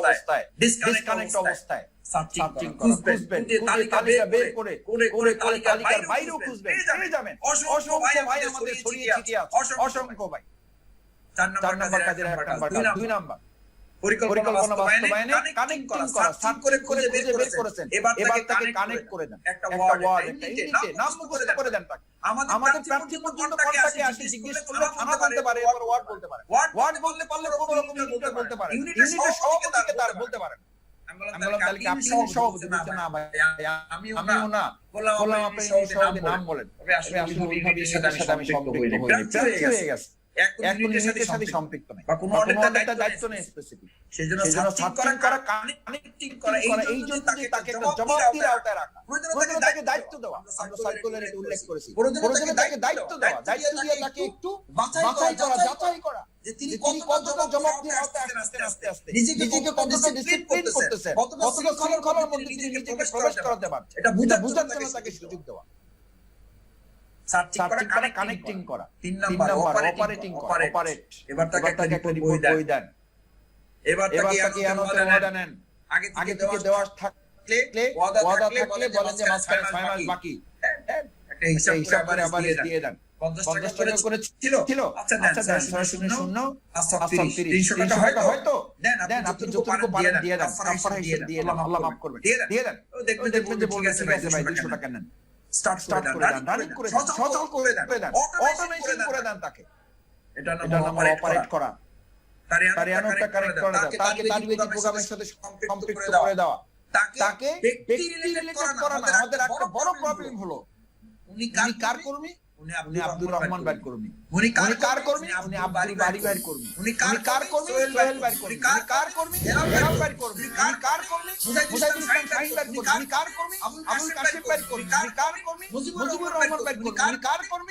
অ্যাডভোকেট জসিমউদ্দিন সরকার ভাই এই অ্যাডভোকেট জসিমউদ্দিন ভাইয়ের কর্মী অ্যাডভোকেট জসিমউদ্দিন ভাইয়ের কোনো কর্মী নেই জামাত ইসলামী হেলাল ভাইয়ের কোনো কর্মী নেই জামাত ইসলামী আমাদের আছে আমি যতক্ষণ আছি ততক্ষণ আমিও নাই উনিও নাই ইসলামী আন্দোলন আল্লাহ রাসূল সাল্লাল্লাহু আলাইহি ওয়াসাল্লাম কালে পরে সংকট তৈরি হয়েছিল ও মুহাম্মাদুর রাসূল বলে খলাত কমপ্লিহির রাসূল তোমরা যদি মুহাম্মাদের ইন্তেকালে তোমরা দিন থেকে ফিরে যাও ফিরে যাও তোমরা কি মুহাম্মাদের কর্মী হও নাই তোমরা মুহাম্মাদের গোলাম হও নাই বরং তোমরা দুনিয়ার গোলাম ছিলে সেখান থেকে মুহাম্মদ সাল্লাল্লাহু আলাইহি ওয়াসাল্লাম তোমাদেরকে আল্লাহর গোলাম বানিয়েছেন তোমরা আল্লাহর গোলাম ছিলে কর্মী বানান কোন ক্ষেত্রে আপনি শুধু বানায় যান শুধু আপনার আপনিও নাই শুধুও নাই আপনিও নাই দাতাও নাই তার মানে হচ্ছে আপনার কিছু ব্যক্তি সম্পর্ক ইসলামী আন্দোলনে ম্যান টু ম্যান সম্পর্কটাকে ম্যান টু অর্গানাইজ করে দেওয়ার দায়িত্বটা আপনাকে নিতে হবে এটা নাম কানেক্টিং অপারেটিং সম্পর্কটা সংগঠনের সাথে তৈরি করে দেওয়া তিনি সংগঠনকে ভালোবাসবেন ব্যক্তিকে ভালোবাসবেন কিন্তু ফাইনালি তিনি সংগঠনকে ভালোবাসবেন এটা আমার দায়িত্ব এটা শফিকুল ইসলাম মাসুদের দায়িত্ব ব্যক্তিকে ভালোবাসি শুধু কিছু দূর আগাতে পারবেন ফাইনালি শেষ পর্যন্ত আন্দোলন টিকে থাকতে পারবেন না যদি ব্যক্তিকে উপলব্ধি করে আন্দোলনকে উপলব্ধি করতে না পারেন সেজন্য সার্চিং করা কানেক্টিং করা অপারেটিং করা ফাইনালি এক্সিকিউট এবার বাস্তবায়ন প্রক্রিয়া শুরু তাকে রিপোর্ট দিয়েছেন এবার ঘোষণা করে দেন এবার কর্মী বানিয়ে দেন এবার তাকে একটা দায়িত্ব দিয়ে দেন এবার তাকে তার মেয়েদের প্রোগ্রামে অ্যাটেন্ড করান তাকে কিছু কাজ দেন দেখেন সে কাজগুলো কিভাবে করে বুঝার চেষ্টা করেন তার দুর্বলতা আছে কিনা কোন জায়গায় দুর্বলতা আছে না বুঝতে পারবেন না আপনি এক্ষেত্রে আমরা দুটো কথা বলে থাকি। এই এই এক্সিকিউট এক্সিকিউট করার করার ক্ষেত্রে ক্ষেত্রে আজকে আজকে দায়িত্বশীল দায়িত্বশীল হিসেবে হিসেবে এখানে যারা সম্পৃক্ত হয়েছেন দুই দুই ভাগে ভাগে আপনাদের কাজ করতে হবে, একটা ব্যক্তি পরিকল্পনা, একটা সাংগঠনিক পরিকল্পনা। ব্যক্তি আপনার একটা পরিকল্পনা থাকবে, থানামি হিসেবে আপনি কতজনকে কর্মী বানাচ্ছেন, থানামি নায়েবী হিসেবে আপনি কতজনকে কর্মী বানাচ্ছেন, শফিকুল ইসলাম মাসুদ ব্যক্তিগতভাবে টার্গেট নিয়ে কতজনকে কর্মী বানাচ্ছেন, কোন কোন পেশাজীবীদের মধ্যে দুইটা ইউনিট টার্গেট করে দেবেন। এটা শফিকুল শফিকুল ইসলাম ইসলাম মাসুদের মাসুদের আলাদা টার্গেট থাকতে হবে, মহানগরী সেক্রেটারির বাইরেও একটা একটা ব্যক্তির ব্যক্তির পরিকল্পনা আর আর একটা সাংগঠনিক পরিকল্পনা, দুটো পরিকল্পনা দুই পরিকল্পনা ভাগে নেবেন। এই এই পরিকল্পনাটাকে বাস্তবায়নের জন্য আপনি দুই ভাগে কাজ করবেন, দুই ধরনের পরিকল্পনায় দুই ভাগে কাজ করবেন। একটা হলো ম্যানেজারিয়াল ওয়ার্ক আর একটা হলো ওয়ার্কিং ম্যান পাওয়ার হিসেবে ওয়ার্ক। অর্থাৎ আপনি দায়িত্বশীল হিসেবে আপনি শুধু কাজ করবেন না, আপনি কাজ করবেন এবং জনশক্তি দিয়ে কাজ করিয়ে নেওয়ার মতো একটা কৌশল আপনার জামাতের দুর্বলতার ক্ষেত্রে সবচেয়ে বড় ল্যাকিংস আমার কাছে যেটা মনে হয় ইসলামী ছাত্র শিবির এবং জামাতের কাজে যদি তিনটা দুর্বলতা আমাকে বলতে বলেন তাহলে আমি তিনটাই বলবো। আমাদের দুর্বলতা আমরা যারা কাজ করি তারাই করি, আমরা যারা কাজ করি তারাই করি, আমরা যারা কাজ করি তারাই করি, আর যারা কাজ করে না তাদের ঘুষ দিয়ে তাদেরকে দিয়ে কাজ করানোর মাথায় কৌশলটা আমাদের সাধারণত কম আসে। আমরা মনে করি দূর করে না তার পিছনে সময় নষ্ট করে কি লাভ। আমি আমাদের মহানবীর আমিরকে এটা লক্ষ্য করি যে উনি যত কাজ করেন তার চেয়ে উনি চেষ্টা করেন সবাইকে দিয়ে কাজটা করিয়ে নেওয়ার। কারণ ম্যানেজার সিস্টেমে বলা হয় একজন ম্যানেজার এবং worker, what is the difference between manager and worker, what is the difference between manager তিনি শুধু কাজ করেন না, তিনি কাজ করেন এবং তার বাহিনীকে দিয়ে তিনি কাজ করিয়ে নেন, আর ওয়ার্কার তিনি শুধু নিজে কাজ করেন। আর এখানে আসছে যারা সম্পৃক্ত হয়েছেন তারা তো সবাই ম্যানেজারিয়াল রেসপন্সিবিলিটি। আপনি তো ম্যানেজারিয়াল দায়িত্ব আপনার, আপনি শুধু নিজে কাজ করবেন আর নিজের কর্মীরা কাজ করছে কিনা, তাদের কাজের ভাগ হয়েছে কিনা, তাদের পরিকল্পনা নির্ধারিত হয়েছে কিনা, টার্গেট ওরিয়েন্টেড কাজটা ঠিক করেছে কিনা, এটা নিয়ে আপনার কোনো মনিটরিং নাই, আপনার মনিটরিং সেল নাই, তার নিয়ে পর্যালোচনা বৈঠক হয় নাই, সফলগুলো ভাগ হয় নাই, ইউনিট সভাপতি কত সফর করবেন, সফরটা এখন অনলাইনে হবে করতে পারবেন, সকালে বিকালে দুপুরে রাতে থানামিকে ডাকবেন, ইউনিটের প্রোগ্রাম উনি করতে হবে, সেক্রেটারি করতে হবে, মহানগরী জোন দায়িত্বশীল করতে হবে, আমাদেরকে প্রয়োজনে যুক্ত করবেন, আমরা কাজ করব, আমাদের তো আলাদা ক্ষেত্র নেই, আপনাদের ক্ষেত্রে আমাদের ক্ষেত্র। এই প্রোগ্রাম বাস্তবায়নে, এই কর্মী গঠন বাস্তবায়নে প্রয়োজনে আপনাদের সাথে ইউনিটের প্রোগ্রামে আমাদেরকে যুক্ত করবেন, যে ভাই আমার ইউনিটে 10 জন কর্মী ঘোষণা হবে, একদিন থাকবেন, দেখি কোন থানা থেকে দাওয়াতটা আসে, দেখি কোন থানা থেকে এই দাওয়াতটা পাই। এই 10 জন কর্মী ঘোষণা হবে, আমার ইউনিটে মাসুমের দাওয়াত দেব। আরে ভাই আমরা এই কাজের জন্যই আমরা আলাদা করে কাজ করব, কিন্তু আপনাকে এই প্ল্যান আমি দেখতে চাই যে কোন থানা এবার ইউনিট আমাকে দাওয়াত দেবে। যে জসিম ভাই আপনি একটু বলেন আমাদের এই ইউনিটের পক্ষ থেকে মাসুমকে দাওয়াত, বুলবুলকে দাওয়াত, হেলালকে দাওয়াত, ইউনিট আমার 5 জন কর্মী ঘোষণা হবে, এটা হেলালকে দিয়ে ঘোষণা করাতে চাই।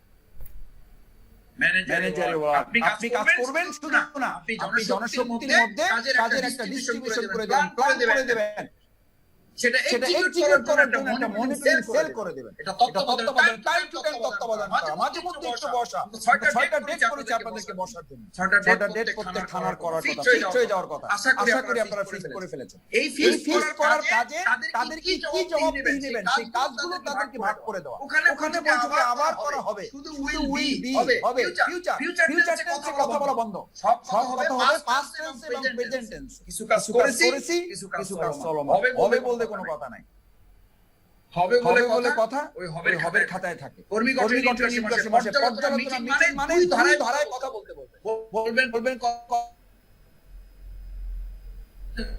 এই পাঁচ মানে প্রেজেন্ট যা করেছেন আর যা করতেছেন এটা হিসাবে এখানে আমাকে দিতে হবে। চেতনা পর্যালোচনা বলছে, আর পর্যালোচনা বৈঠক নাকি 15 সেপ্টেম্বর বলে যে হওয়ার 30 তারিখে দেখবেন আমার ওয়ার্ডে কি ঘটে যায়। আপনি যেই কাজ 2 মাসে সম্পন্ন করেছি এই কালের সেপ্টেম্বর পার করে নভেম্বর এবং ডিসেম্বরে গিয়ে দেখবেন থানায় লাখ হাজারীবাগ দক্ষিণে লাগতে বাধ্য বিরাট বক্তব্য দিবেন, সওয়াব পাবেন। আমি আপনার সওয়াবে আঘাত করতে চাই না। নিশ্চয়ই আল্লাহ তাআলা আপনার কাজের জন্য সওয়াব দিবেন, কিন্তু আমরা যে রেজাল্ট ওরিয়েন্টেড কাজটা করতে চেয়েছি সেই ক্ষেত্রে আপনি ফিউচারটাকে এত লম্বা করেছেন যে সেপ্টেম্বর ছাড়িয়ে আপনি ডিসেম্বর পর্যন্ত চলে গেছেন। আমরা তো ডিসেম্বর পর্যন্ত এই কাজের টার্গেট নেই, ওটা চলমান প্রক্রিয়া। কিন্তু আমি একটা ফেস্টিভাল নিয়েছি, একটা মৌসুম ডিক্লেয়ার করেছি। এই মৌসুমের মধ্যে আমার টার্গেট অ্যাচিভমেন্টে আমার ভূমিকাটা কি ছিল সেটা পর্যালোচনার জন্য 6টা ডেট করা, ওই 6টা ডেট বাস্তবায়নের জন্য আলাদা করে আপনার সফলগুলো নির্ধারিত করা। সম্মানিত ভাইরা, আমি আর আপনাদের আজকে কষ্টের দিকে নিতে চাই না। যতটুকু আলোচনা আপনারা করেছেন তার কথা একটু চেষ্টা করেছি, হয়তো আপনাদের বিরক্তি উদ্রেক হলে আমাকে মাফ করবেন। নিতান্তই দায়িত্ব পালনের জন্য সবশেষ যে দুটো পয়েন্ট বলে বক্তব্য শেষ করতে চাই। এই কাজ বাস্তবায়নে প্রথম আপনাকে যে কাজটি মাথায় নিতে হবে, এটাকে অ্যাচিভ করার জন্য, এটাকে এক্সিকিউট করার জন্য প্রথম আপনাকে মাথায় নিতে হবে যে এই কাজটির জন্য আসলে আমি আল্লাহ প্রদত্ত দায়িত্বের সাদাকায়ে জারিয়ার অংশ। এটা আমার কল্যাণের জন্য, আমার মুক্তির কাজ। এটা জামাতের কাজ না। পাঁচজন কর্মী মানে জামাতের লাভ হবে না, আমার লাভ হবে। আমার এখন চোখ বন্ধ হয়ে গেলে সব আমল বন্ধ। এটা জারি থাকে multi level market, MLM system. আমার জন্য এর চেয়ে বড় হাইওয়ে আর নাই। সুতরাং এই কাজটা আমার। আপনার যে কাজটা আপনি মনে করেন ওই কাজটার জন্য আপনাকে কাউকে বলতে হয় না, ওটা আপনি করেন। ওটা আপনি করেন স্বতঃস্ফূর্ত হওয়া, ক্রিয়েটিভিটি সৃজনশীল হওয়া, নিজেকে উদ্যোগী হওয়া। এই স্বতঃস্ফূর্ত ভাবটা যে আপনার মধ্যে থাকে, এই উদ্যোগী ভাবটা যেন আপনার মধ্যে থাকে। ফোন করলে তারপরে খোঁজ নেওয়া না, বরং নিজেরা উদ্যোগে মাঝে মধ্যে গ্রুপে দিয়ে দিবেন। হেলাল ভাই গ্রুপে দিয়ে দিবেন। জালাল ভাই 20 তারিখের মধ্যে আমাদের থানা থেকে আমরা 20 জন কর্মী ঘোষণা করেছি। থানার গ্রুপে আবার দিবেন যে আমাদের ওয়ার্ড ইউনিট থেকে আমরা 10 জন কর্মী ঘোষণা করেছি। দোয়া করবেন নাসিম ভাই, দোয়া করবেন আব্দুল ভাই, দোয়া করবেন রাজুল ভাই, দোয়া করবেন শামিম বাড়ি ভাই, দোয়া করবেন আব্দুর রহমান ভাই। আমাদের ইউনিট থেকে আমরা 5 জন কর্মী ঘোষণা করেছি। আলহামদুলিল্লাহ আমাদের দুটো দাওয়াত হয়ে গেছে। আলহামদুলিল্লাহ আমাদের একটা ইউনিট আমরা সক্রিয় করেছি। আলহামদুলিল্লাহ আমরা 3টা আদর্শ দাওয়াত ইউনিট আমরা বাছাই করেছি। আদর্শ ইউনিট আমরা বাছাই করেছি। আলহামদুলিল্লাহ আমরা 5 জন কর্মী ইতিমধ্যে আমরা বৃদ্ধি করেছি। সক্রিয় ছিল এন দিত না। আমাদের থানায় 300 টাকা বেড়ে গেছে। আমাদের ওয়ার্ডে ইউনিট আমাদের 500 টাকা বেড়ে গেছে। এই মেসেজগুলো টাইম টু টাইম চাওয়ার পরে না, নিজেরা কালেক্ট করবে। কারণ প্রত্যেক মানুষ দুনিয়া এবং পরকালে রেজাল্ট বেস কাজ করতে চায়। যেই চাকরির বেতন নাই ওই চাকরি কেউ করে না। আপনি ইসলামী আন্দোলনে এমন ব্যবসা কেন করবেন ব্যবসায় কোনো প্রফিট নাই? এটাও তো প্রফিটেবল একটা বিজনেস। আল্লাহ তাআলা ঘোষণা করেছেন জালিকুম খায়রুল লাকুম ইন কুনতুম তা'লামুন। এটা তোমাদের সবচেয়ে বড় ব্যবসা দুনিয়ার। যে ব্যবসা তোমাদের জন্য আখিরাতের কল্যাণ নিশ্চিত করবে, মুক্তি নিশ্চিত করবে এবং দুনিয়ায় তোমাদেরকে সফল করবে।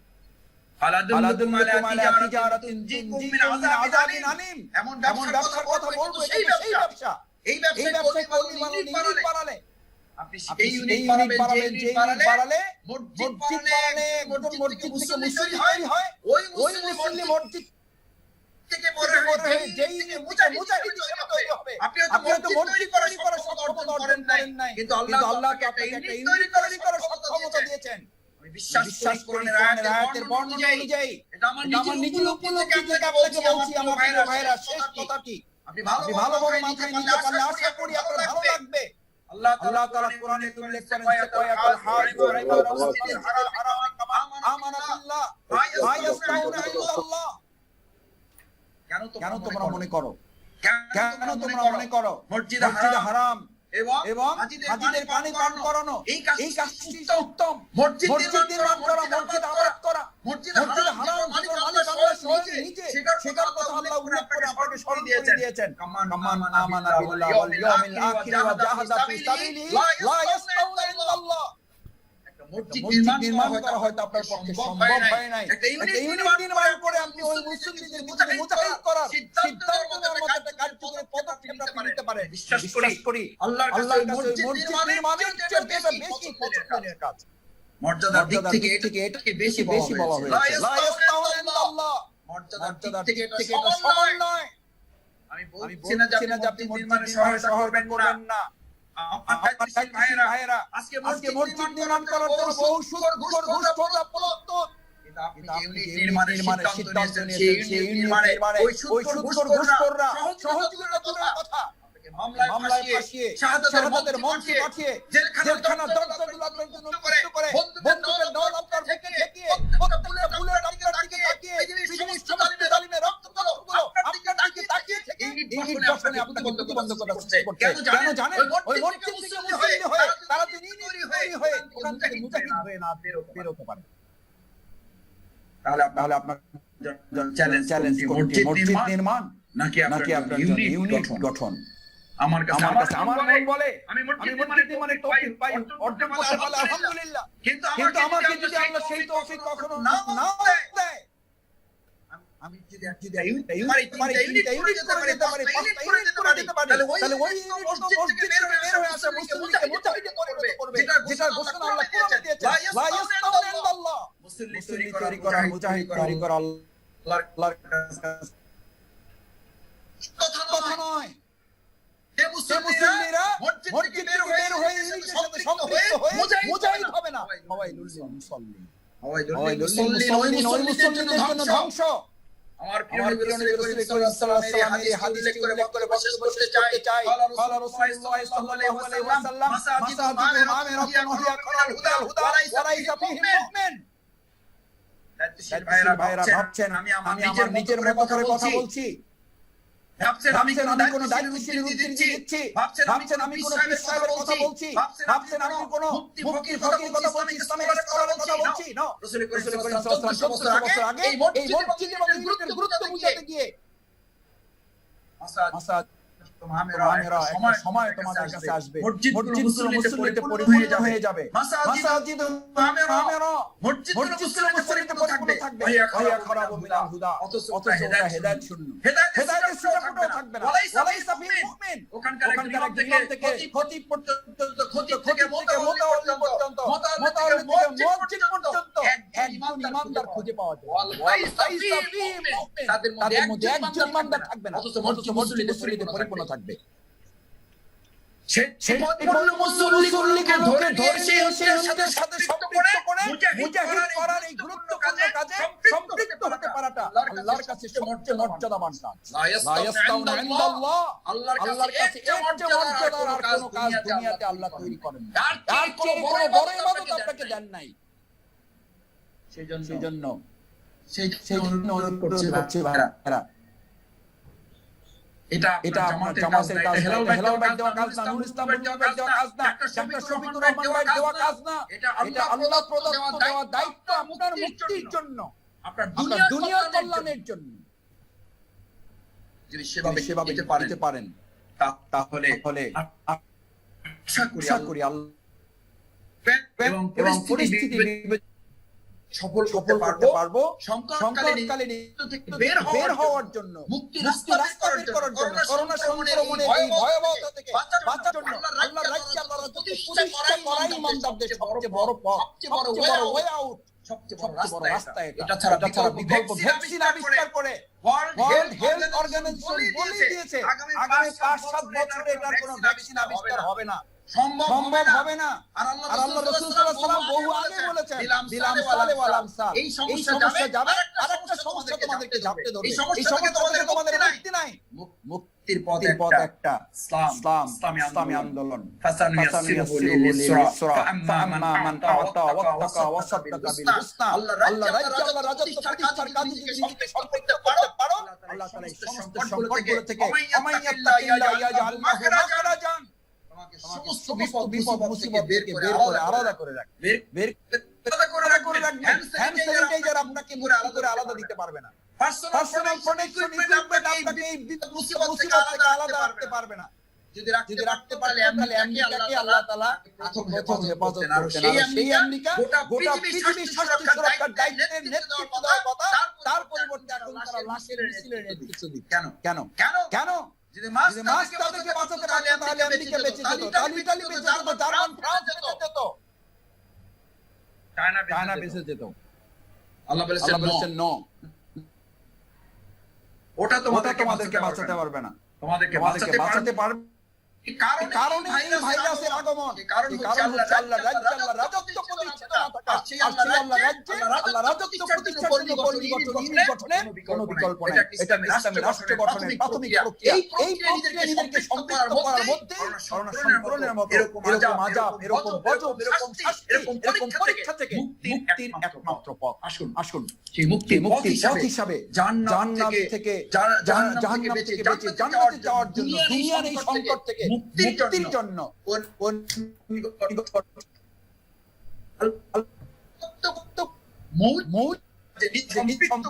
নিজেকে গৌরবান্বিত করা, সৌভাগ্যবান